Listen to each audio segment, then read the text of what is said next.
கர்த்தர் நல்லவர். கர்த்தருடைய நாமம் மகிமைப்படுவதாக. மீண்டுமாய் ஷேரன் தியாலஜிக்கல் செமினாரி வாயிலாக அப்போஸ்தலர் நடபடிகள் புத்தகத்தின் மூலமாக உங்களை சந்திப்பதில் மிக்க மகிழ்ச்சி. கர்த்தருடைய நாமம் மகிமைப்படுவதாக. நாம் ஜெபித்து இந்த வகுப்பை நாம் ஆரம்பிக்கலாம். நல்ல ஆண்டவரே, நீர் கொடுத்த இந்த நல்ல நேரத்துக்காக நாங்கள் ஆண்டவருக்கு நன்றி செலுத்துகிறோம். மீண்டுமாய் ஆண்டவரே, இந்த வகுப்பிலே கற்றுக்கொள்ளும்படி கர்த்தருடைய ஆவியானவர் நம்முடைய பிள்ளைகளாக எங்களுக்கு நீர் பாராட்டின கிருபைகளுக்காக நாங்கள் ஆண்டவருக்கு கோடி ஸ்தோத்திரங்களையும் நன்றிகளையும் செலுத்துகிறோம். அப்போஸ்தலர் நடபடிகள் புத்தகத்திலிருந்து ஆண்டவர் அநேக காரியங்களை நாங்கள் கற்றுக்கொண்டிருக்கிறோம். இன்றைக்கும் கூட கற்றுக்கொள்ளப்படுற ஒவ்வொரு காரியத்தையும் ஆவியானவர் பொறுப்பெடுத்துக் கொள்ளும். நீர் எங்களுக்கு கற்றுக்கொடும், நாங்கள் கற்றுக்கொள்கிறோம். உம்முடைய நாமம் மகிமைப்படட்டும். இயேசு கிறிஸ்துவின் நாமத்தில் ஜெபிக்கிறோம் எங்கள் ஜீவனுள்ள நல்ல பிதாவே, ஆமென். கர்த்தருடைய நாமம் மகிமைப்படுவதாக. கடந்த வகுப்பிலே அப்போஸ்தலர் நடபடிகளுடைய 4ஆம் அதிகாரத்திலிருந்து நாம் அநேக காரியங்களை நாம் பார்த்தோம். பரிசுத்த ஆவியானவர் வந்த பிற்பாடு அவர்களுக்குள்ளே எப்படிப்பட்ட மாற்றங்கள் ஏற்பட்டது, அவர்கள் என்னென்ன காரியங்களில் எல்லாம் ஒரு மிகப்பெரிய மாற்றத்தை, ஒரு மிகப்பெரிய தாக்கத்தை கண்டார்கள் என்பதை நாம் பார்த்தோம். இந்த நாளில் அதனுடைய தொடர்ச்சியாக நாம் அப்படியே பார்க்கும் பொழுது அப்போஸ்தலர் 4ஆம் அதிகாரத்திலே 33ஆம் வசனத்திலிருந்து நாம் வாசிக்கும் பொழுது, கர்த்தராகிய இயேசுவின் உயிர்த்தெழுதலை குறித்து அப்போஸ்தலர்கள் மிகுந்த பலமாய் சாட்சி கொடுத்தார்கள். அவர்கள் எல்லார் மேலும் பூரண கிருபை உண்டாயிருந்தது. நிலங்களையும் வீடுகளையும் உடையவர்கள் அவைகளை விற்கப்பட்டவைகளின் கிரியத்தை கொண்டு வந்து அப்போஸ்தலருடைய பாதத்திலே வைத்தார்கள். அவனவனுக்கு தேவையானதற்கு தக்கதாய் பகிர்ந்து கொடுக்கப்பட்டது. அவர்களில் ஒவ்வொருவனுக்கும் ஒன்றும் குறைவாய் இருந்ததில்லை. சீப்புரு தீவானும் லேவியனும் அப்போஸ்தலராலே ஆறுதலின் மகன் என்று அர்த்தம் கொள்ளும் பர்னபா என்னும் மறுபேர் பெற்றவனுமாகிய யோசே என்பவன் தனக்கு உண்டாயிருந்த நிலத்தை விற்று அதன் கிரயத்தை கொண்டு வந்து அப்போஸ்தலருடைய பாதத்திலே வைத்தார். இந்த பர்னபா என்று சொல்லப்படுகிற இந்த மனுஷன் ரொம்ப முக்கியத்துவம் வாய்ந்தவர். எப்படி அப்படின்னா, பவுலுடைய ஊழியத்துல பவுல் ரட்சிக்கப்பட்டு அவர் ஊழியத்துக்கு வந்த அந்த ஆரம்ப நாட்கள்ல நிறைய பேர் பவுலை ஏற்றுக்கொள்ளல. ஏன்னா நமக்கு நல்லா தெரியும், அவர் சவுலா இருக்கும்போது சபைகளை துன்பப்படுத்தினவர். ஆனா அந்த ஒரு காரணத்தினால இவர் சபைகளை துன்பப்படுத்துகிற மனுஷன், இவரை நம்ம எப்படி ஏற்றுக்கொள்ள முடியும் என்ற அந்த ஒரு காரியத்தினாலே அவர்கள் பவுலை ஏற்றுக்கொள்வதற்கு தயங்கினார்கள். ஆனால் இந்த பர்னபா தான் பவுலை தன்னோடு சேர்த்து கொண்டு ஊழியத்திலே பவுலுக்கு உதவிகரம் புரிந்தவராய் காணப்பட்டார். பவுலு கூட சேர்ந்து இந்த பர்னபா ஊழிய சேர்ந்தார். அப்படிப்பட்ட ஒரு மனுஷன் தான் இந்த பர்னபா. அவரும் தன்னுடைய நிலத்தை விற்று கிரயத்தை கொண்டு வந்து அப்போஸ்தலருடைய பாதத்திலே வைத்தார் என்பதாக நாம் வாசிக்கிறோம். 5ஆம் அதிகாரத்திலே நமக்கு எல்லாருக்கும் நல்லா தெரியும், அனனியா சப்பிரால் என்கிற ஒரு கணவன் மனைவி தங்களுடைய காணியாட்சி அவர்களும் விற்கிறாங்க. விற்று ஒரு பகுதியை எடுத்து அவர்களுக்கு எடுத்து வச்சுட்டு இன்னொரு பகுதியை மட்டும் கொண்டு வந்து அப்போஸ்தலருடைய பாதத்துல வைக்கிறாங்க. அப்பொழுது பேதுரு ஒரு கேள்வி கேட்கிறார். 3ஆம் வசனத்துல பேதுரு அவனை நோக்கி, அனனியாவே, நிலத்தின் கிரயத்தில் ஒரு பங்கை வஞ்சித்து வைத்து பரிசுத்த ஆவியினிடத்தில் பொய் சொல்லும்படி சாத்தான் உன் இருதயத்தை நிரப்பினது என்ன? இங்க அனனியாவும் சொல்லல, சப்பிரா அவருடைய மனைவியாகிய சப்பிராலும் சொல்லல. ஆனா பரிசுத்த ஆவியானவர் தன்னுடைய ஊழியக்காரனாகிய பேதுருவுக்கு அவர் தெரியப்படுத்தி விட்டார் என்ன என்பதாக. அனனியா ஒரு பங்கை வஞ்சித்து வைத்ததாக. அதனால்தான் இங்க பேதுரு கேட்கிறாரு, நிலத்தின் கிரியத்தில் ஒரு பங்கை வஞ்சித்து வைத்து பரிசுத்த ஆவியினிடத்தில் பொய் சொல்லும்படி. எப்படி அவர் சொல்ல, என்கிட்ட நீ ஏன் பொய் சொல்ற அப்படின்னு சொல்லல, பரிசுத்த ஆவியினிடத்தில் என்ன பண்ற, பொய் சொல்லும்படிக்கு சாத்தான் உன்னை உன் இருதயத்தை நிரப்புனது என்ன அப்படின்னு கேட்கிறார். அப்ப இங்க ஒரு விஷயம் நம்ம நல்லா புரிஞ்சுக்கணும். கிறிஸ்தவர்களாகிய நாம் சில காரியங்களை நாம் ஊழியக்காரனுக்கு மறைக்க வேண்டும் என்று நாம் எண்ணுகிற அந்த நேரத்திலே மறைத்து செய்கிற சில காரியங்களை பரிசுத்த ஆவியானவர் தன்னுடைய ஊழியக்காரனுக்கு வெளிப்படுத்துவார் என்பதை நாம் நன்கு புரிந்து கொள்ள வேண்டும். இங்க சொல்றாரு அடுத்த 4ஆம் வசனத்துல, அதை விற்கும் முன்னே அது உன்னுடையதா இருக்கவில்லையோ, அதை விற்ற பின்பும் அதன் கிரயம் உன் வசத்தில் இருக்கவில்லையோ, நீ உன் இருதயத்தில் இப்படிப்பட்ட எண்ணம் கொண்டதென்ன, நீ மனுஷரிடத்தில் அல்ல தேவனிடத்தில் பொய் சொன்னாய் என்றார். அவர் சொல்றாரு, அது விற்கிறதுக்கு முன்னமும் அது உன்னுடையதுதான், அது உனக்கு சொந்தம்தான், விற்றதுக்கு அப்புறமும் அது உனக்குரியதுதான். இப்படி இருக்கிற பட்சத்தில் நீ ஏன் தேவன்கிட்ட நீ பொய் சொன்ன? நீ மனுஷங்கிட்ட இந்த பொய்யை சொல்லல, ஆனா நீ யாருக்கிட்ட பொய் சொன்ன? தேவன் கிட்ட பொய் சொன்ன அப்படின்னு சொல்றாரு. இதுல நம்ம என்ன கற்றுக்கொள்கிறோம் அப்படின்னு பார்க்கும்போது, கர்த்தருடைய பிள்ளைகள், ஆண்டவருடைய நாமம் தரிக்கப்பட்ட, ஆண்டவரால் அழைக்கப்பட்ட, அபிஷேகம் பண்ணப்பட்ட ஊழியர்கிட்ட நாம எதை மறைத்தாலும் ஆவியானவர் அவருக்கு வெளிப்படுத்துவார் என்பதை நாம் மறந்துவிடக்கூடாது. அடுத்தது அவர் இப்படியா சொல்றாரு, அனனியா இந்த வார்த்தைகளை கேட்கவே விழுந்து ஜீவனை விட்டான். இவைகளை கேள்விப்பட்ட யாவருக்கும் மிகுந்த பயம் உண்டாயிற்று. ரொம்ப சீரியஸான ஒரு விஷயம். அந்த அனனியா ஒரு பொய் சொல்றாரு.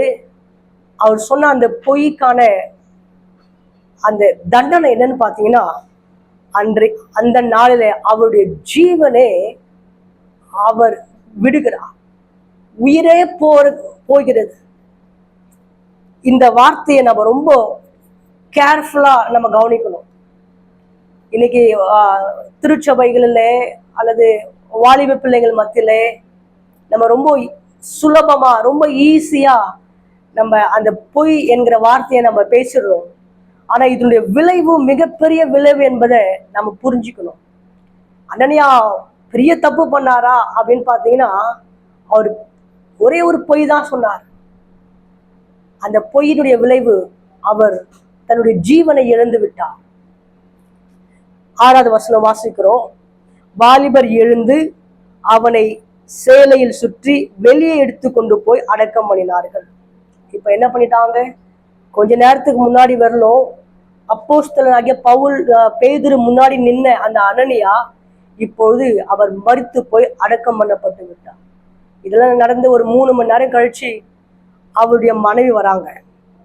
அவருடைய மனைவி நடந்ததை அறியாமல் உள்ளே வந்தால், பேதுரு அவளை நோக்கி, நிலத்தை இவ்வளவுக்கு தானா விற்றீர்கள், எனக்கு சொல் என்றான். அவள் ஆம், இவ்வளவுக்கு தான் என்றாள். யோசிச்சு பாருங்களேன். கணவன் பொய் சொன்னாரு, தன் ஜீவனை இழந்து போயிட்டாரு. மனைவி கிட்ட ஊழியக்காரன் கேட்கிறாரு, இவ்வளவு தானமா உங்க நிலத்தை வித்தீங்கன்ற. அவங்க சொல்றாங்க, ஆமா ஐயா, இவ்வளவுக்கு தான் வித்தோம் அப்படின்றாங்க. அதோடைய விளைவு பாருங்க. 9ஆம் வசனத்துல, பேதுரு அவளை நோக்கி, கர்த்தருடைய ஆவியை சோதிக்கிறதற்கு நீங்கள் ஒருமனப்பட்டதென்ன? இதோ உன் புருஷனை அடக்கம் பண்ணினவர்களுடைய கால்கள் வாசற்படியிலே வந்திருக்கிறது, உன்னையும் வெளியே கொண்டு போவார்கள் என்றாள். உடனே அவள் அவனுடைய பாதத்தில் விழுந்து ஜீவனை விட்டார். வாலிபர் உள்ளே வந்து அவள் மரித்து போனதை கண்டு அவளை வெளியே எடுத்து கொண்டு போய் அவளுடைய புருஷன் அண்டையிலே அடக்கம் பண்ணினார்கள். எனக்கு அன்பானவங்களே, ஒரே ஒரு பொய், கணவனும் மனைவியும் ஒருமனப்பட்டு அந்த பொய்யில உறுதியா இருந்ததுடைய விளைவு, இருவரும் தங்களுடைய ஜீவனை இழந்து போனார்கள். சில நேரங்களை நம்ம இப்பயே யோசிப்போம், இந்த ஒரு சின்ன பொய் தானே, சின்ன இந்த விஷயத்த மாத்தி சொல்றதுனால என்ன வந்துட போகுது, இந்த விஷயத்த கொஞ்சம் அப்படி வேற மாதிரி சொல்றதுனால என்ன பெருசா நடந்துட போகுது அப்படின்னு நம்ம யோசிப்போம். ஆனா ஒரு விஷயம் நம்ம நல்லா புரிஞ்சுக்கணும். நீங்களும் நானும் எந்த ஊழியக்காரனுக்கு முன்பாக நம்ம மாத்தியோ வேறு விதமாகவோ பொய்யா சொல்றோமோ, அந்த ஊழியக்காரன் சாதாரணமானவன் அல்ல. அவன் கர்த்தரால் அபிஷேகம் பண்ணப்பட்டவன், கர்த்தருடைய அபிஷேகம் அவன் தலையின் மேல் இருக்கிறது. நீங்க அவனுக்கு முன்பாக சொல்லுகிற அந்த பொய் உங்களுடைய வாழ்க்கையில மிகப்பெரிய விளைவை கொண்டு வந்து விடும் என்பதை இந்த நாளை நம்ம மறந்து போயிடக்கூடாது. அப்போஸ்தலன் பேதுரு சொல்றாரு, நீ மனுஷங்கிட்ட போய் சொல்ல, ஆனா நீ தேவன்கிட்ட போய் சொல்ற அப்படின்னு சொல்றாரு. ஆனா அவங்க சொல்றது யாருக்கு முன்னாடி சொல்றாங்க? பேதுருக்கு முன்னாடிதான் சொல்றாங்க. ஆனா பேதுரு சொல்றாரு, நீ மனுஷங்கிட்ட சொல்ல, தேவன்கிட்ட. அப்படின்னா என்ன அர்த்தம்? பேதுருவோடு கூட யார் இருக்கிறது? பரிசுத்த ஆவியானவராகிய தேவன் பேதுரு கூட இருக்கிறார். அப்ப ஒவ்வொரு ஊழியக்காரரோடும் தேவன் இருக்கிறார் என்பதை நம்ம நல்லா புரிஞ்சுக்கணும். ஊழியக்காரர் ஒருவேளை வாலிபரா இருக்கலாம், அல்லது கொஞ்சம் வயதானவரா இருக்கலாம், மூத்தவரா இருக்கலாம், படிச்சவரா இருக்கலாம், படிக்காதவரா இருக்கலாம், அழகுள்ளவரா இருக்கலாம், அழகில்லாதவரா இருக்கலாம். ஊழியக்காரர் எப்படி இருந்தாலும் ஒரு விஷயம் நம்ம நல்லா புரிஞ்சுக்கணும், அவர் அபிஷேகம் பண்ணப்பட்டவர், தேவனால் அழைக்கப்பட்டவர். அவர் தலையின் மேல் அபிஷேகம் இருக்கு. ஆகவே இந்த கணவன் மனைவி சொன்ன ஒரு பொய் நிமித்தம் தங்களுடைய ஜீவனையை இழந்து போனார்கள். 10வது வசனம் வாசிக்கிறோம். உடனே அவளுடைய பாதத்தில் விழுந்து ஜீவனை விட்டாள். வாலிபர் உள்ளே வந்து அவள் மரித்து போனதை கண்டு அவளை வெளியெடுத்து கொண்டு போய் அவளுடைய புருஷன் அண்டையில அடக்கம் பண்ணினார்கள். 11வது வசனம், சபையார் எல்லாருக்கும் இவைகளை கேள்விப்பட்ட மற்ற யாவருக்கும் மிகுந்த பயம் உண்டாயிற்று. அப்போஸ்தலருடைய கைகளினாலே அநேக அடையாளங்களும் அற்புதங்களும் ஜனங்களுக்குள்ளே செய்யப்பட்டது. எல்லாரும் ஒருமனப்பட்டு சாலமோனுடைய மண்டபத்தில் இருந்தார்கள். இந்த கணவன் மனைவியுடைய மரணம் எல்லாருக்கும் மிகப்பெரிய பயத்தை உண்டாகிறது. எல்லாரும் ரொம்ப பயந்து போயிருக்கிறாங்க. அடுத்த வசனத்துல வாசிக்கிறோம், அப்போஸ்தலர்களுடைய கைகளினாலே தேவன் ஜனங்களுக்குள்ள அநேக அற்புதங்களையும் அடையாளங்களையும் செய்தார். எந்த ஒரு மனுஷனும் தன்னுடைய சுயபலத்தினால, தன்னுடைய மாம்ச பலத்தினால, தன்னுடைய ஞானத்தினால அற்புதங்களையும் அடையாளங்கள் செய்ய முடியுமா அப்படின்னா அது முடியாது. எவர் ஒருவரோடு கர்த்தர் இருக்கிறாரோ, எவர் ஒருவர் ஆவியானவரால் அபிஷேகம் பண்ணப்பட்டு காணப்படுகிறாரோ அவர்களை கொண்டு தேவன் அற்புதங்களையும் அடையாளங்களையும் செய்வார். அப்படிதான் பேதுருவை கொண்டு தேவன் அநேக அற்புதங்களையும் அடையாளங்களையும் செய்தார். 13வது வசனம், மற்றவர்களில் ஒருவரும் அவர்களுடனே சேர துணியவில்லை, ஆகிலும் ஜனங்கள் அவர்களை மேன்மைப்படுத்தினார்கள். 14, திரளான புருஷர்களும் ஸ்திரீகளும் விசுவாசம் உள்ளவர்களாகி கர்த்தரிடமாக அதிகமாய் சேர்க்கப்பட்டார்.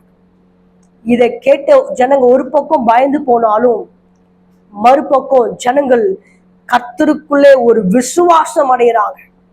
கர்த்தரை தேடுகிற ஜனங்களாய் சபையிலே அவர்கள் சேர்க்கப்படுகிறார்கள். 15வது வசனம் ரொம்ப முக்கியமான அல்டிமேட்டான ஒரு வசனம். பிணியாளிகளை படுக்கைகளின் மேலும் கட்டில்களின் மேலும் கிடத்தி பேதுரு நடந்து போகையில் அவனுடைய நிழலாகிலும் அவர்களில் சிலர் மேல் படும்படிக்கு அவர்களை வெளியே வீதிகளில் கொண்டு வந்து வைத்தார்கள். சுற்று பட்டணங்களிலுமிருந்து திரளான ஜனங்கள் பிணியாளிகளையும் அசுத்த ஆவிகளால் பாதிக்கப்பட்டவர்களையும் எருசலேமுக்கு கொண்டு வந்தார்கள். அவர்கள் எல்லாரும் குணமாக்கப்பட்டார்கள். இதுதான் ரொம்ப முக்கியமானது. அப்போஸ்தலர் 1:8 வாசிக்கிறோம், பரிசுத்த ஆவி உங்களிடத்தில் வரும்போது நீங்க என்ன பண்ணுவீங்க? பலனடைந்து எருசலேம்ல என்ன பண்ணுவீங்க? முதலாவது எங்க? எருசலேம்ல சாட்சிகளா இருப்பீர்கள் இந்த வசனம். அதான் இங்க நம்ம வாசிக்கிறோம். எருசலேமுக்கு கொண்டு வந்தார்கள், அவர்கள் எல்லாரும் குணமாக்கப்பட்டார்கள். அப்போ எருசலேம்ல இருக்கிற அந்த தேவாலயத்துல கர்த்தருடைய மகிமை பெரியதாய் விளங்கினது. எப்பேற்பட்ட வியாதியஸ்தர்களை எல்லாம் கொண்டு வந்தார்களோ அவர்கள் எல்லாம் தேவனுடைய மனுஷனாகிய அப்போஸ்தலனாகிய பேதுருவை கர்த்தர் பயன்படுத்தினது நிமித்தம் அவர்கள் குணமாக்கப்பட்டார்கள், அவர்கள் சொஸ்தம் அடைந்தார்கள், அவர்கள் விடுதலையாக்கப்பட்டார்கள்.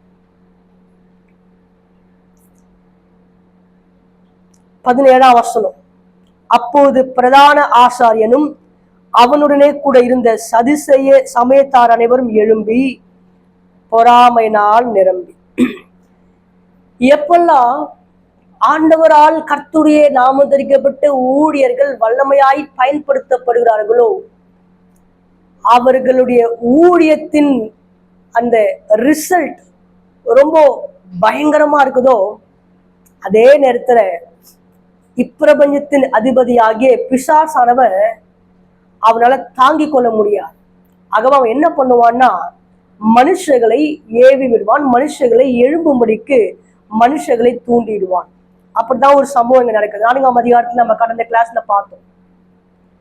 ஆண்டவர் பேதுருவை யோவானையும் வல்லமையாய் பயன்படுத்தினார். இதை கேட்ட பிரதான ஆசாரியன் சதுசேயர் எல்லாரும் என்ன பண்ணிட்டாங்க, பொறாமை கொண்டு அவங்கள கண்டிக்கிறாங்க, அவங்கள அடிக்கிறாங்க.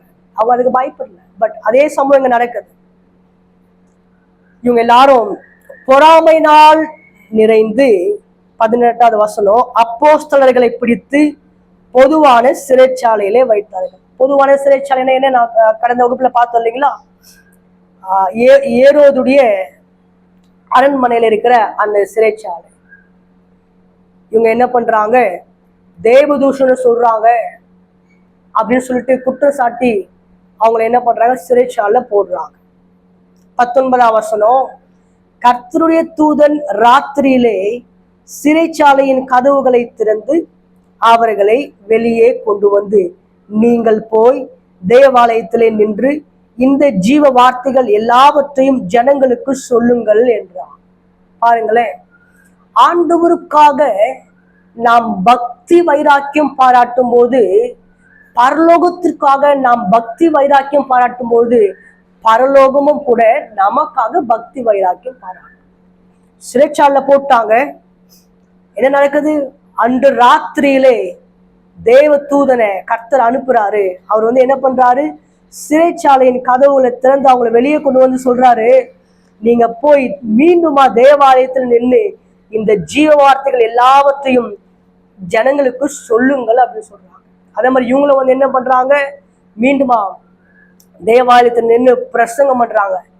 காலையில பொழுது விடிஞ்ச உடனே அந்த சேனை தலைவர்கள், பிரதான ஆசாரியர், சதுசேயர் எல்லாரும் சேர்ந்து கட்டளை கொடுக்குறாங்க, அவங்களை வெளியே கொண்டு வாங்க அப்படின்றாங்க.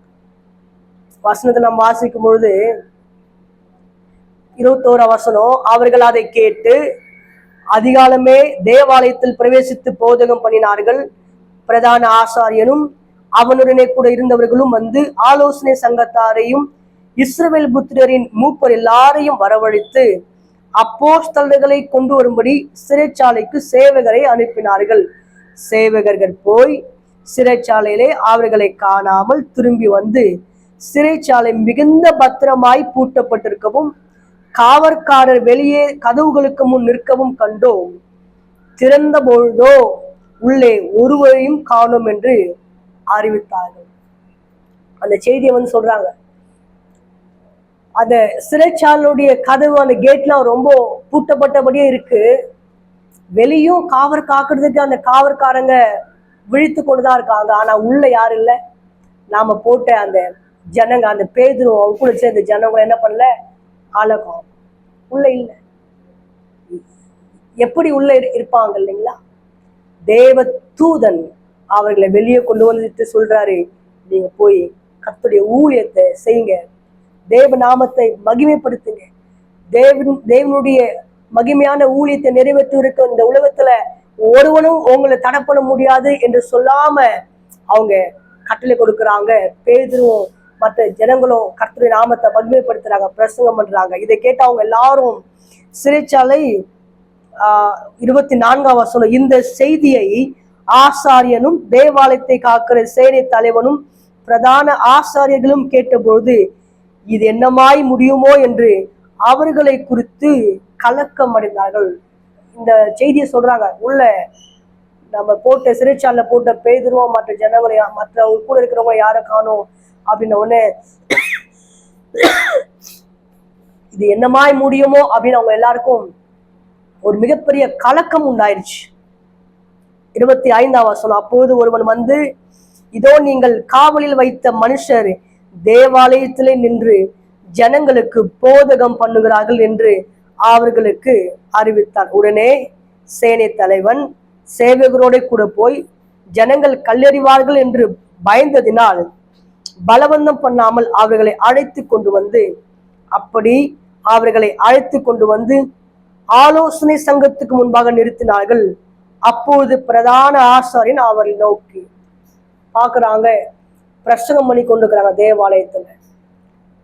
இந்த செய்தி வந்த உடனே மீண்டும் அவங்க என்ன பண்றாங்க, கூட்டிட்டு வராங்க. கூட்டிட்டு வந்து இப்போ அந்த பிரதான ஆசாரியர் அவங்கள பார்த்து சொல்றாரு 28வது வசனத்துல, நீங்கள் அந்த நாமத்தை குறித்து போதகம் பண்ணக்கூடாது என்று நாங்கள் உங்களுக்கு உறுதியாய் கட்டளையிடவில்லையா? அப்படி இருந்தும் இதோ எருசலேமை உங்கள் போதகத்தினாலே நிரப்பி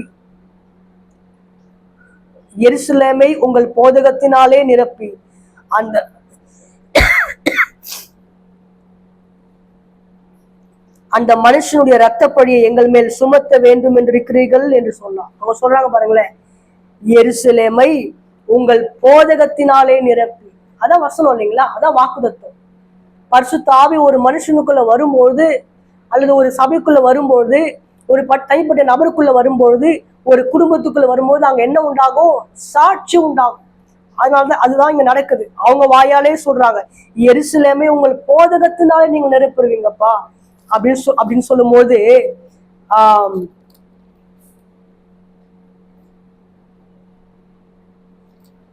29ஆம் வசனத்தில், அதற்கு பேதுருவும் மற்ற அப்போஸ்தலரும் மனுஷருக்கு கீழ்ப்படுகிறதை பார்க்கலும் தேவனுக்கு கீழ்ப்படுகிறதே அவசியமா இருக்கிறது. ரொம்ப அழகா சொல்றாங்க பாத்தீங்களா.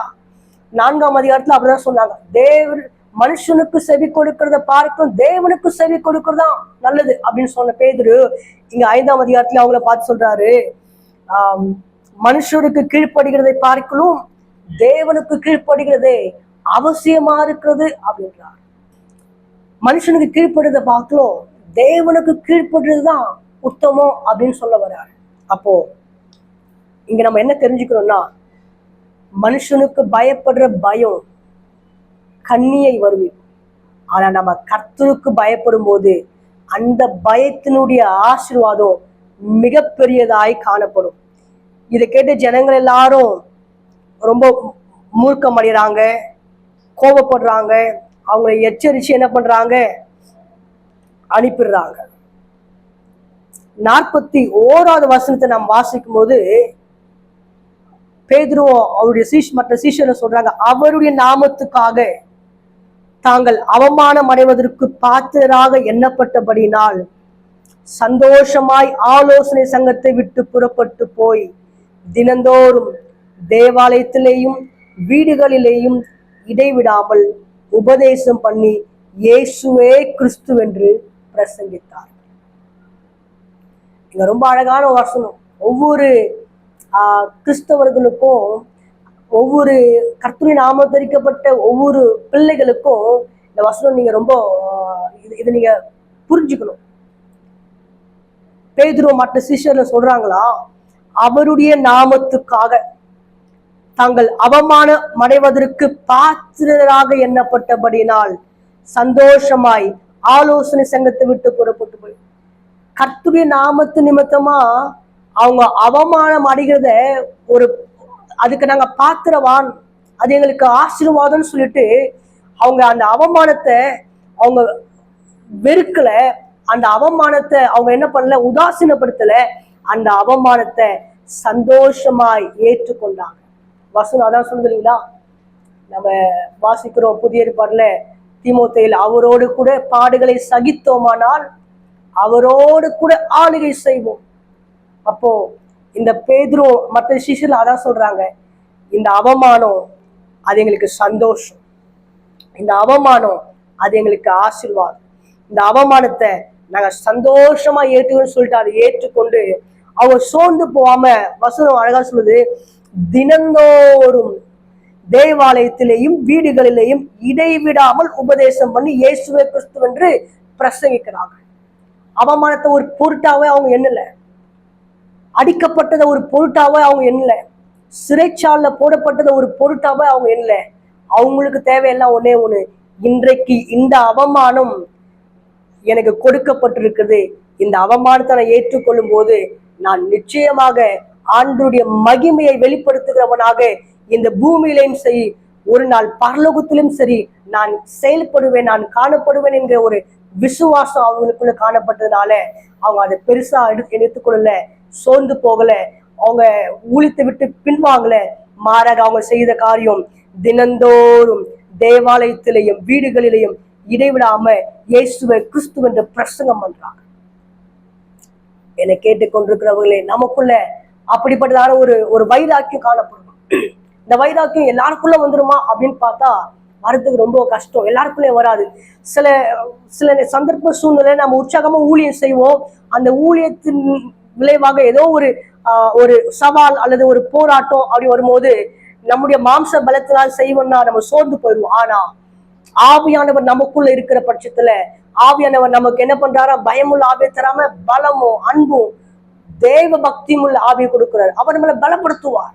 இந்த பேதுருவை மற்ற சிஷ்யர்களை ஆவியானவர் பலப்படுத்தினதுனால அவங்க சோர்ந்து போடல, அவமானத்தை ஒரு பொருட்டா எண்ணல, மாறாக இயேசுதான் கிறிஸ்துன்னு சொல்லிட்டு அவங்க இடைவிடாம பிரசங்கம் பண்றாங்க. நமக்குள்ள கூட அப்படிப்பட்ட ஒரு வைராக்கியம் காணப்பட வேண்டும். இதுதான் இந்த 5ஆம் அதிகாரத்தில் நடந்த சம்பவம். நம்ம இப்ப 6ஆம் அதிகாரத்துக்கு போகலாம். 6ஆம் அதிகாரத்துல முதல் வசனம், அந்நாட்களிலே சீஷர்கள் பெருகின போது கிரேக்கரானவர்கள் தங்கள் விதவைகள் அன்றாட விசாரணையில் திட்டமாய் விசாரிக்கப்படவில்லை என்று எபிரேயருக்கு விரோதமாய் முறுமுறுத்தார்கள். இங்க ஒரு சம்பவம் நடக்குது. என்னன்னா, இந்த கிரேக்கர்கள் இருக்காங்க பார்த்தீங்களா, கிரேக்கர்கள் அவங்க ரொம்ப நல்ல குணம் படைத்தவர்கள், அவங்க ரொம்ப ஞானவான்கள், ரொம்ப மற்றவங்களை மதிக்கிறவங்க, அதுவும் பெண்களை ரொம்ப அதிகமா மதிக்கிறவர்கள் தான் இந்த கிரேக்கர்கள். இப்போ ஒரு கிரேக்க பெண்மணியினுடைய கணவன் இறந்துட்டாருன்னா அவங்களாம் என்ன பண்ணுவாங்கன்னா, அந்த பெண்மணியை கணவன் இறந்தது நிமித்தமா அந்த கணவனார் அவங்க என்ன பண்ணுவாங்க, கடவுளா அல்லது சாமியா மாத்திருவாங்க. அந்த கணவனாருக்கு பயங்கர பெரிய ஒரு மரியாதை கொடுப்பாங்க. அந்த இறந்து போன கணவனாருடைய மனைவியா இந்த பெண்மணி இருக்கிறதுனால அவங்களுக்கு அதிக கனம், அதிக மரியாதை. எங்கெல்லாம் அந்த பெண்மணி போறாங்களோ அங்கெல்லாம் அவங்களுக்கு முக்கியமான ஒரு இடம் இருக்கும், அங்கெல்லாம் அவங்க முக்கியமா இடம் கொடுக்கப்படுவாங்க, அங்கெல்லாம் அவங்களுக்கு அதிக மரியாதை இருக்கும். அப்படிதான் கிரேக்கர்கள் என்ன பண்ணாங்க, விதவைகளை நடத்தினாங்க. ஆனா அப்படியே இந்த யூதர்கள் என்ன பண்ணுவாங்க அப்படின்னு பாத்தீங்கன்னா, யூதர்களுக்கு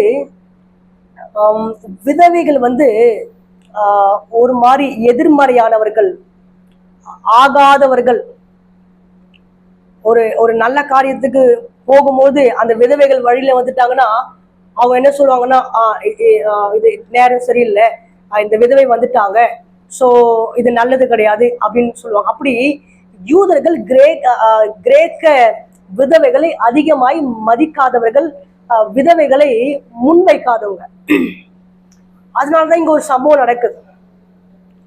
அந்த பந்தி விசாரிப்புல என்ன பண்றாங்க யூதர்கள், கிரேக்க விதவைகளை பந்தி விசாரிப்புக்கு உட்கார வைக்காம அவங்கள கொஞ்சம் பின்னாடி போங்க, கொஞ்ச நேரம் வெயிட் பண்ணுங்க, கொஞ்சம் அப்படி வெளியே நில்லுங்க அப்படின்னு அவங்களை உதாசீனப்படுத்துறத யார் பாக்குறாங்க, இந்த கிரேக்கத்துல இருந்து ரட்சிக்கப்பட்ட கிரேக்க யூதர்கள் பார்த்தோன்னா அது அவங்களுக்கு சங்கடமா இருக்கு, அது கொஞ்சம் மனசுக்கு அவங்க கஷ்டமா இருக்கு.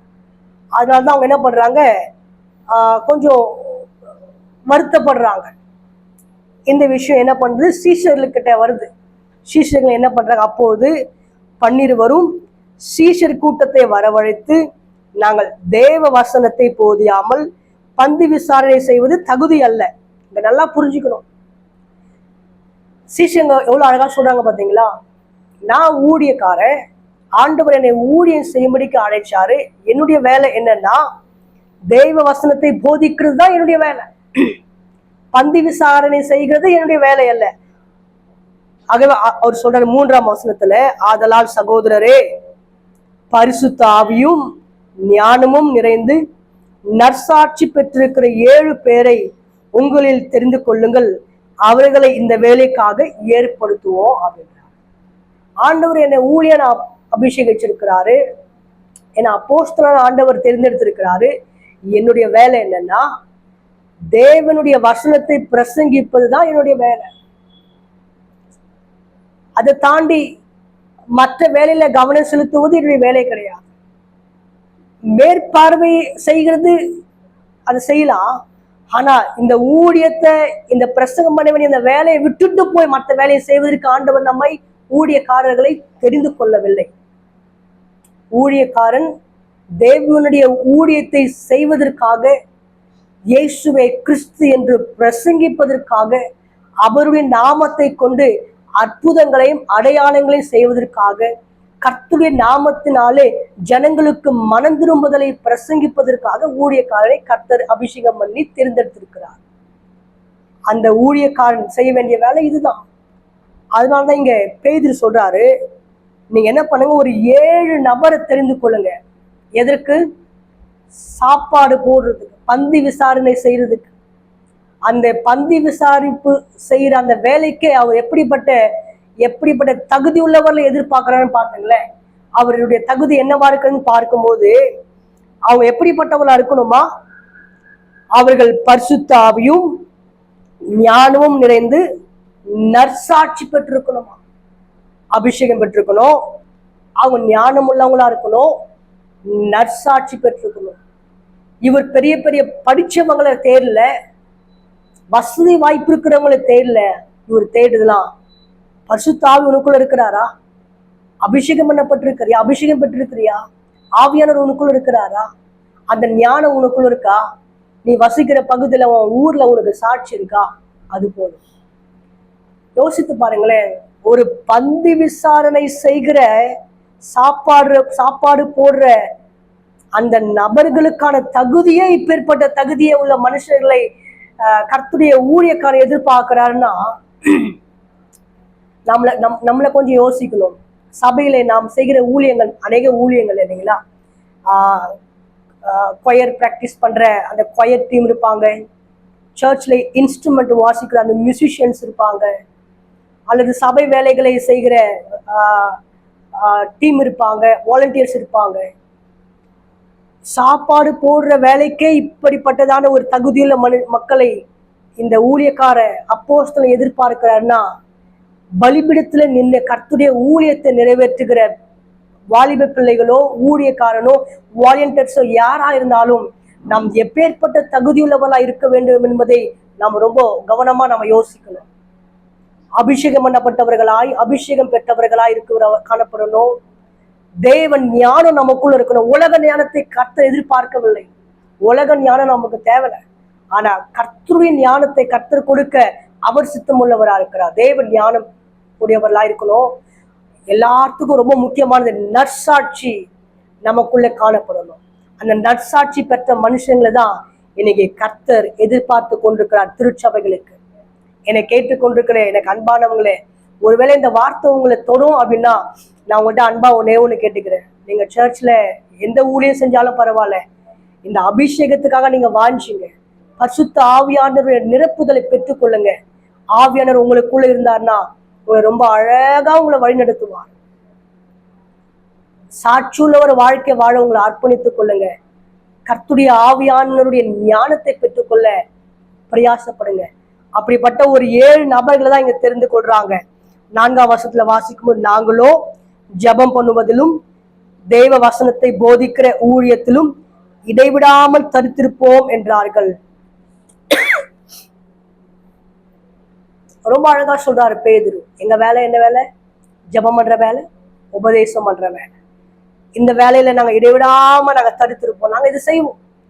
இது எங்களுக்கு கொடுக்கப்பட்ட கனமான ஊழியம், இதை நாங்க செய்வோம் அப்படின்னு சொல்றாரு பேதுரு. அடுத்தது சொல்றாரு, இந்த யோசனை சபையார் எல்லாருக்கும் பிரியமாயிருந்தது. அப்போது விசுவாசமும் பரிசுத்த ஆவியும் நிறைந்தவனாகிய ஸ்தேவானையும், பிலிப்பையும், பிரகோரையும், நிக்கானோரையும், தீமோனையும், பர்மெனாவையும், யூத மார்க்கத்தமைந்தவனான அந்தியோகியா பட்டணத்தானாகிய நிக்கோலாவையும் தெரிந்து கொண்டு அவர்களை அப்போஸ்தலருக்கு முன்பாக நிறுத்தினார்கள். இவர்கள் ஜெபம் பண்ணி அவர்கள் மேல் கைகளை வைத்தார்கள். 7வது வசனம், தேவ வசனம் விருத்தி அடைந்தது, சீஷருடைய தொகை எருசலேமில் மிகவும் பெருகிற்று. ஆசாரியர்களில் அநேகரும் விசுவாசித்து கீழ்ப்படிந்தார்கள். 8வது வசனம். ஸ்தேவான் விசுவாசத்தினாலும் வல்லமையினாலும் நிறைந்தவனாய் ஜனங்களுக்குள்ளே பெரிய அற்புதங்களையும் அடையாளங்களையும். யோசித்து பாருங்களேன். அப்போஸ்தலனாகிய பேதுருவை கொண்டு கர்த்தர் அநேக அற்புதங்களையும் அடையாளங்களையும் செய்கிறாருன்னா அது ஓகே. ஆண்டவரான அபிஷேகம் பண்ணப்பட்ட மனுஷன், தேவனுடைய அழைப்பை பெற்றவர், கர்த்தருடைய அபிஷேகம் அவர் மேல இருக்கு அப்படின்னு. ஆனா இங்க வசனம் வாசிக்கிறோம், சாப்பாடு போடுற அந்த பந்தி விசாரிப்பு வேலையை செய்வதற்கு தெரிந்தெடுக்கப்பட்ட அந்த ஸ்தேவான் விசுவாசத்தினாலும் வல்லமையினாலும் நிறைந்தவனாய் ஜனங்களுக்குள்ளே பெரிய அற்புதங்களையும் அடையாளங்களையும் செய்தான். இது எப்படி நடக்கும் அப்படின்னா,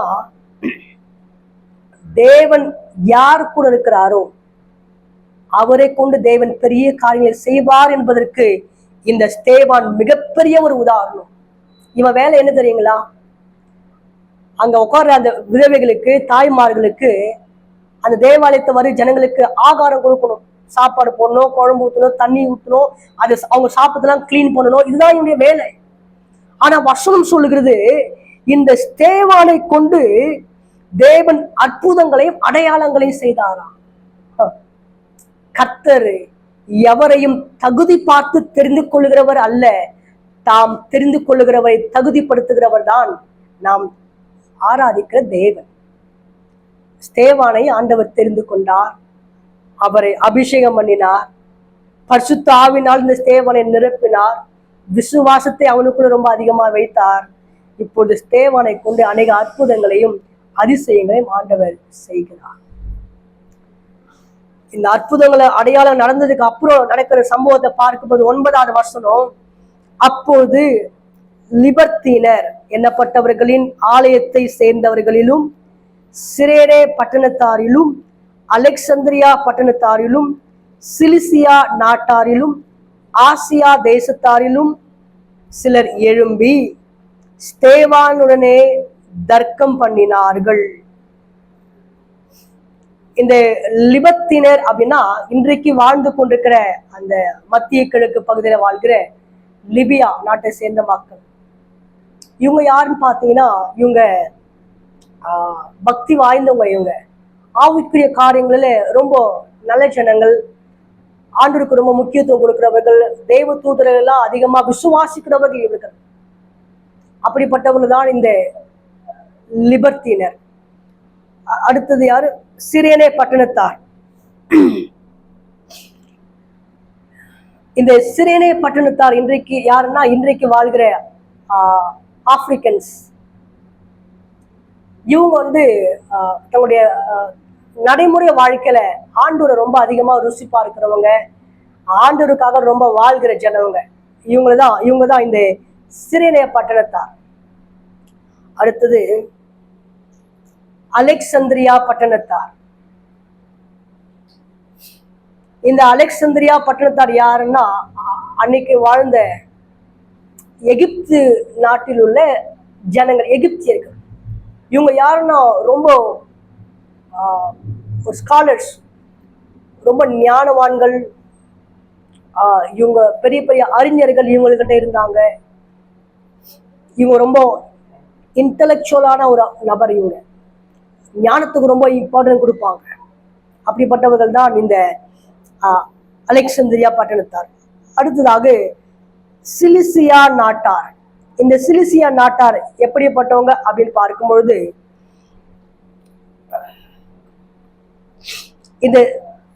இந்த சிலிசியா நாட்டத்தை சார்ந்தவங்க அவங்க கிரேக்க மக்கள். கிரேக்கர்களுக்கு ரொம்ப ஞானவான்கள் அவர்கள்லாம். அவங்க கிட்ட நிறைய பிலாசபர்ஸ்லாம் நிறைய எழும்புறாங்க. இவங்களுக்கு ரொம்ப ஞானத்துக்கு ரொம்ப இம்பார்ட்டன்ட் கொடுக்குற இந்த ஜனங்கள் கிரேக்கர்கள். அப்புறம் கடைசியா என்னது? ஆசியா தேசத்தார். இவங்க யாருன்னா பக்தி வாய்ந்தவங்க, கடவுளுக்கு ரொம்ப இம்பார்ட்டன்ட் கொடுக்குறாங்க. ஸோ இப்படிப்பட்ட கூட்டத்தை சார்ந்த இந்த ஜனங்கள் எல்லாரும் என்ன பண்றாங்களா, எழும்பி ஸ்தேவானுடனே தர்க்கம் பண்றாங்க. ஸ்தேவான், நீ பேசுறது தப்பு, நீ சொல்றது தப்பு, இப்படி நீ பேசக்கூடாது, இது இது சரி கிடையாது இது அப்படின்னு சொல்லி பயங்கரமா தர்க்கம் பண்றாங்க. அடுத்த வசனத்துல அவன் பேசின ஞானத்தையும் ஆவியையும் எதிர்த்து நிற்க அவர்களால் கூடாமல் போயிட்டு. எப்படி? பயங்கர ஸ்காலர்ஸ், அறிஞர்கள், ஞானிகள், வல்லுநர்கள், ரொம்ப பெருசா படிச்ச மேதாவிகள், ஞானவான்கள் இவங்களுக்கு முன்னாடி நின்று இந்த ஸ்தேவான் பேசுறத அவங்க பேசுறதெல்லாம் இந்த ஸ்தேவான் கேட்டு அவங்க ரிப்ளை திருப்பி பேசுறாரு. ஸ்தேவானுடைய வசனம் அதான் சொல்லுது, அவன் பேசுற ஞானத்தையும் ஆவியையும் எதிர்த்து நிற்க அவர்களால் கூட ஆவியானவர் இந்த ஸ்தேவானை முழுவதுமா நிரப்பிட்டாரு. இப்ப இந்த ஸ்தேவானை தன்னுடைய பலத்தினால நிக்கல, தன்னுடைய மாம்ச பலத்தினால நிக்கல, அவன் முழுவதும் ஆவியானவரால் நிரப்பப்பட்டுட்டான். இப்ப ஆவியில நிரம்பி அவன் பேசுறான். அவனுக்கு முன்னாடி பயங்கரமா படிச்ச ஸ்காலர்ஸ் எல்லாம் இருக்கிறாங்க, பெரிய பெரிய அறிவாளிகள், மேதாவிகள், கனம் புரிஞ்சவங்களா இருக்கிறாங்க. இவன் பேசுற ஞானத்தை கேட்டு அவங்களால நிற்க முடியல. அவ்வளவு பெரிய ஒரு இன்டலெக்சுவலா, அவ்வளவு ஒரு ஞானமா அவன் பேசுறான். ஏன்னா அவன் தன்னுடைய பலத்தை சார்ந்து நிக்கல, மாறாக முழுவதுமா பரிசுத்த ஆவியானவர் நிரப்பப்பட்டவன் அவன் நின்னதுனால பரிசுத்த ஆவியானவர் அவனை மறைச்சு வெளிப்பட்டார். அடுத்த வசனம் அப்படியே நம்ம 13ஆம் வருஷத்துல வாசிக்கும்போது, பொய் சாட்சிகளையும் நிறுத்தினார்கள். இவர்கள் இந்த மனுஷன் இந்த பரிசுத்த ஸ்தலத்துக்கும் வேத பிரமாணத்துக்கும் விரோதமாக தூஷண வார்த்தைகளை ஓயாமல் பேசுகிறான். எப்படி என்றால், நஸ்ரேனாகிய அந்த இயேசு இந்த ஸ்தலத்தை அழித்து போட்டு மோசே நமக்கு கொடுத்த முறைமைகளை மாற்றுவான் என்று இவன் சொல்ல கேட்டோம் என்றார்கள். இப்ப என்ன பண்றாங்கன்னா, இந்த ஸ்தேவான் முழுவதுமா பரிசுத்த ஆவியானவரால் நிரப்பப்பட்டுட்டாரு. பயங்கரமா ஆவியானவர் அவரை பயன்படுத்துறாரு, பேசுறாரு. இதை யாராலையும் தாங்கிக்க முடியல, யாராலும் ஏற்றுக்கொள்ள முடியல. அவன் ஞானத்துக்கு முன்னாடி அவங்களால ஒண்ணுமே பண்ண முடியல. இப்போ வேற வழியில என்ன பண்றாங்கன்னா, ஜனங்களை ஏவி விடுறாங்க. இந்த ஸ்தேவானுக்கு எதிராக நீங்க சாட்சி சொல்லுங்க, ஸ்தேவானுக்கு எதிராக நீங்க பேசுங்க அப்படின்னு சொல்லிட்டு ஏவி விடுறாங்க. இப்போ ஜனங்க என்ன பண்றாங்க, ஸ்தேவானுக்கு விரோதமாக பொய் சாட்சிகளை நிறுத்தினார்கள். ஸ்தேவானுக்கு விரோதமாக பொய் சாட்சிகளை நிறுத்துறாங்க, பொய் சொல்லும்படி ஜனங்களை ஏவுறாங்க.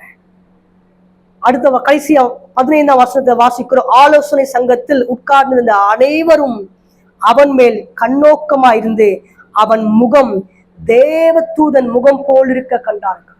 எப்படிங்களா? அங்க கூட இருக்கிற எல்லாரும் பாக்குறாங்க, அவன் முகம் தேவதூதன் முகம் போல் இருக்க கண்டாங்க. ஏன்னா அவன் ஃபுல்லா பரிசுத்த ஆவியானவரால் நிரப்பப்பட்டவனாய் அங்க நின்று பேசுற எல்லாரும் பார்த்தாங்க. என்னை கேட்டுக்கொண்டிருக்கிறவர்களே, ஸ்தேவான் ஒரு மிகப்பெரிய வசதி படைத்த பின்னணியிலிருந்து வந்தனா கிடையாது. பெருசா அவனுக்கு வசதி வாய்ப்புகளோ பெருசா ஒரு குடும்ப பின்னணியோ இருக்கா அப்படின்னா தெரியாது. ஆனா அவனுக்குள்ள இருந்தது விசுவாசம், தேவன் ஞானம், நற்சாட்சி அவனுக்குள்ள காணப்பட்டுச்சு. பரிசுத்த ஆவியானவர் அவன் நிரப்பப்பட்டிருந்தான். கர்த்தர் அவனை வல்லமையா எடுத்து பயன்படுத்தினார். ஆகவே இன்னைக்கு ஆண்டவர் யார் தேடிக்கொண்டிருக்கிறார் என்று பார்க்கும்போது, இப்படிப்பட்ட ஸ்தேவான்களை கர்த்தர் தேடிக்கொண்டிருக்கிறார். உலக ஞானத்தை சார்ந்தவர்கள் அல்ல, தேவ ஞானத்தை சார்ந்தவர்கள், உலகத்தின் ஆவிகளால் நிரப்பப்பட்டவர்களாய் அல்ல, பரிசுத்த ஆவியானவரால் நிரப்பப்பட்டவர்களாய், அவிசுவாசம் உள்ளவர்களாய் அல்ல, விசுவாசம் உள்ளவர்களாய், சாட்சி அற்றவர்களாய் அல்ல, நற்சாட்சி பெற்றவர்களை கர்த்தர் தேடிக்கொண்டிருக்கிறார். இப்படி நாம் வாழும்போது ஸ்தேவானை கொண்டு அநேக அற்புதங்களையும் அடையாளங்களையும் செய்த கர்த்தர் நம்மை கொண்டும் இந்நாட்களிலே செய்ய நம் தேவன் போதுமானவராயிருக்கிறார். ஆகவே இன்னைக்கு நாம இந்த கிளாஸ்ல, இந்த வகுப்புல கர்த்தர் தம்முடைய ஊழியக்காரர்களை வல்லமையா எடுத்து பயன்படுத்தினான்னு சொல்லி 5ஆம் அதிகாரத்துல பார்த்தோம். ஆனா 6ஆம் அதிகாரத்துல பந்தை விசாரிப்புக்காரன், சாப்பாடு போடுற ஒரு சாதாரண மனுஷனை கொண்டு கர்த்தர் அசாதாரணமான காரியங்களை செய்தார் என்பதை குறித்து நாம் பார்த்தோம். நம்மை கொண்டும் கர்த்தர் செய்வார். ஆகவே ஸ்தேவானை போல நம்முடைய வாழ்க்கையை வாழ நாம் அர்ப்பணிப்போம். கர்த்தர் வருகிற நாட்கள் நம்மை கொண்டும் பெரிய காரியங்களை செய்வார். நாம ஜெபிச்சு நாம முடிக்கலாம். நல்ல ஆண்டவரே, இந்த நல்ல நேரத்துக்காக உமக்கு ஸ்தோத்திரம்ப்பா. இந்த நாளிலும் கூட அப்போஸ்தலர் நடவடிக்கைகள் புத்தகத்திலிருந்து அநேக காரியங்களை கற்றுக் கொடுத்திருக்கிறீர். உமக்கு ஸ்தோத்திரம். தம்முடைய ஊழியக்காரர்களை கொண்டு கர்த்தர் நேரு மகிமையான காரியங்களை செய்து உங்களுடைய நாமத்தை மகிமைப்படுத்தி உங்களுடைய வல்லமை நேரு விளங்க பண்ணிருக்கிறீர். உமக்கு நன்றி ஆண்டவரே. நாங்கள் 6 அதிகாரத்துல பார்க்கும்போது பந்தி விசாரிப்புக்காரனாய் காணப்பட்ட அந்த ஸ்தேவானை கொண்டு அநேக அற்புதங்களையும் அடையாளங்களையும் செய்தது போல ஆண்டவரே, எங்களையும் கூட ஒரு விசையாய் ஒப்பு கொடுக்கிறோம். இதை பார்க்கிற கேட்டுக்கொண்டிருக்கிற ஒவ்வொருவரையும் ஒப்பு கொடுக்கிறோம். ஸ்தேவானுக்குள்ள இருந்த அந்த பரிசுத்த ஆவியானுடைய நிறைவு, பரிசுத்த ஆவியானுடைய ஞானம், பரிசுத்த ஆவியானவர் கொடுக்கிற அந்த நற்சாட்சி, பரிசுத்த ஆவியானவர் கொடுக்கிற அந்த விசுவாச வாழ்க்கை ஒவ்வொருவருக்குள்ளும் காணப்பட கர்த்தனில் உதவி செய்ய வேண்டுமாய் ஜெபிக்கிறோம்.